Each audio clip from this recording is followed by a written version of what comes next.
അപ്പോൾ Sanjay Dutt late Bollywood actor Sunil ദത്തിന്റെ മകൻ 80കളുടെ തുടക്കത്തിൽ അരങ്ങേറിയ ഒരു യുവനടൻ 80കളിലും 90കളിലും നായകനായി ബോളിവുഡിൽ തിളങ്ങിയ ഒരു താരം. അപ്പോൾ ഇദ്ദേഹത്തിന്റെ പഴയകാല സിനിമകളൊക്കെ ഞാൻ കണ്ടിട്ടുണ്ട്, എനിക്ക് കണക്ട് ആയിട്ടുണ്ടെന്ന് പറഞ്ഞാൽ എൻ്റെ ഒരു ഏജും ഞാൻ കാണുന്ന സിനിമകളുടെ ഒരു ടെറിട്ടറിയും വെച്ച് അതൊരു ശുദ്ധ നുണയാണെന്ന് പെട്ടെന്ന് പറയാൻ സാധിക്കും. അതുകൊണ്ട് അങ്ങനെയൊന്നും ഞാൻ പറയുന്നില്ല. പക്ഷേ ഇദ്ദേഹത്തെ ഉദ്ധരിച്ചുകൊണ്ട് ഒരു ടോപ്പിക് നമുക്ക് സംസാരിക്കാം. And before I move on to that topic, നമ്മുടെ കാഴ്ചക്കാരെ ഈ വീഡിയോയിലേക്ക് കണക്ട് ആക്കാൻ വേണ്ടി ഒന്ന് ചോദിക്കുകയാണ്. ഇപ്പോൾ ഈ സഞ്ജയ് ദത്ത് എന്ന പേര് കേൾക്കുമ്പോൾ നിങ്ങളുടെ മനസ്സിലേക്ക് ആദ്യം ഓടിയെത്തുന്ന കാര്യം എന്താണ്? മേ ബി നമുക്കതിന് ഇങ്ങനെ പറയാം, ഈ അടുത്ത കാലത്തെ ചില ബോളിവുഡ് മീം പേജുകളിൽ വളരെ കോമൺ ആയി കണ്ടിട്ടുള്ള ഒരു കമന്റ് ആണ്, അതായത് I just close my eyes and when I open Sanjay Dutt signed A new movie എന്ന് വെച്ചാൽ കണ്ണ് കണ്ട എല്ലാ സിനിമകളിലും ഇപ്പൊ ഈ പുള്ളിയുണ്ട്. അതിന് നോർത്ത് സൗത്ത് എന്നൊന്നുമില്ല. നമ്മൾ അവസാനമായി കണ്ട പല ബിഗ് ബഡ്ജറ്റ് സിനിമകളിലും ഇദ്ദേഹത്തിന്റെ സാന്നിധ്യമുണ്ട്. അത് തമിഴിലും തെലുങ്കിലും ഹിന്ദിയിലും കന്നഡയിലും ഉണ്ട്. മലയാളത്തിൽ കൂടി ഇനി പുള്ളിയുടെ തലവട്ടം കാണാൻ ബാക്കിയുള്ളൂ. ഇതല്ലേ നിങ്ങൾ കുറച്ചുപേരുടെയെങ്കിലും മനസ്സിൽ ആദ്യം വന്നിട്ടുള്ള കാര്യം? അപ്പോൾ ഒരു നായക വേഷം ചെയ്തേ പറ്റൂ എന്ന ബാധ്യത ഇല്ലാത്ത ഒരു ആക്ടർക്ക് എത്രയൊക്കെ ചാൻസ് യൂട്ടിലൈസ് ചെയ്യാൻ കഴിയുമോ അത്രയൊക്കെ അദ്ദേഹം ചെയ്യുന്നുണ്ട്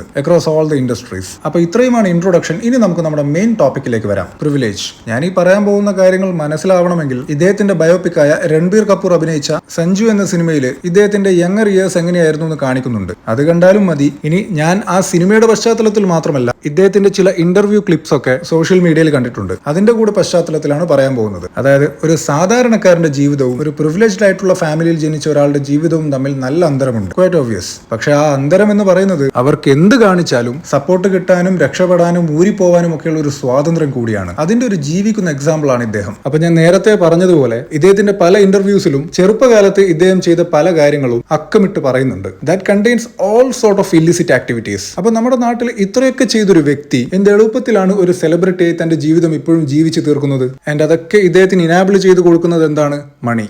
ആൻഡ് ലൈക്ക് പണ്ടേതോ മഹാൻ പറഞ്ഞതുപോലെ money makes power and that power can manipulate anything. അപ്പോൾ ഇതുപോലുള്ള ഒരുപാട് റിച്ച് കിഡ്സ് ഇന്ത്യ മഹാരാജ്യത്ത് വേറെയും കാണും. പക്ഷെ ഒരു സെലിബ്രിറ്റി ആയതുകൊണ്ട് ഈ പുള്ളിയുടെ ലൈഫ് നമുക്ക് എല്ലാവർക്കും അറിയാമെന്ന് മാത്രം. ഇനി മറ്റൊരു വിഷയം എന്താണെന്ന് വെച്ചാൽ, ഞാൻ മേൽപ്പറഞ്ഞ കാര്യങ്ങളെ പ്രത്യേകിച്ച് ചെറിയ പ്രായത്തിൽ നിയമവിരുദ്ധമായ ലഹരി ഉപയോഗിച്ചതിനൊക്കെ ആ പാവം പെട്ടുപോയി, എങ്ങനെയോ അതിന്റെയൊക്കെ അകത്തായിപ്പോയി എന്ന നിലക്കൊരു വെള്ളപൂശൽ രീതിയിലാണ് ഇദ്ദേഹത്തിന്റെ ബയോപിക്കായ സഞ്ജു എന്ന സിനിമയിൽ അവതരിപ്പിച്ചിട്ടുള്ളത്. ആൻഡ് അതിൽ നിന്നുള്ള ഇദ്ദേഹത്തിന്റെ റിക്കവറി ഒക്കെ ഒരു മോട്ടിവേഷൻ സോങ്ങോട് കൂടിയാണ് അവതരിപ്പിച്ചിരിക്കുന്നത്. യഥാർത്ഥ ജീവിതത്തിൽ ഒരു പൈസക്കാരൻ അപ്പന്റെ മകനായിരുന്നില്ല ഇദ്ദേഹമെങ്കിൽ അങ്ങനെ ഒരു കോസ്റ്റ്ലി റീഹാബിലേഷന് സാധ്യതയേ ഉണ്ടായിരുന്നില്ല. പിൽക്കാലത്ത് ലഭിച്ച ഈ ബയോപിക് വൈറ്റ് വാഷ് ഔട്ട് ലഭിക്കുകയുമില്ല. എനിവേസ്, ഇത്രയും നേരം ഇദ്ദേഹത്തെ കുറിച്ച് ഒരു നെഗറ്റീവ് ടച്ചിലാണ് ഞാൻ പറഞ്ഞത്. ഇനി ഒരു പോസിറ്റീവായ കാര്യം കൂടി പറഞ്ഞുകൊണ്ട് നമുക്കിത് അവസാനിപ്പിക്കാം. അത് ഇദ്ദേഹത്തിന്റെ ആക്ടിങ്ങിനെ കുറിച്ച് തന്നെയാണ്. വളരെ പണ്ട് ഹൃത്തിക് റോഷന്റെ മിഷൻ കാശ്മീർ എന്ന സിനിമയായിരുന്നു ഇദ്ദേഹത്തിന്റേതായി ഞാൻ കണ്ട ആദ്യ സിനിമ. ഇനി ഇതേ ഹൃത്തിക് റോഷനോടൊത്തുള്ള മറ്റൊരു പടമായിരുന്നു അഗ്നിപത്ത്. അപ്പൊ ഈ രണ്ട് പടത്തിലെയും ഇദ്ദേഹത്തിന്റെ പെർഫോമൻസിന്റെ പശ്ചാത്തലത്തിൽ എനിക്ക് പറയാൻ കഴിയും, ഇന്റൻസ് റോളുകൾ ചെയ്യുന്ന കാര്യത്തിൽ ആളൊരു പുലി തന്നെയാണ്.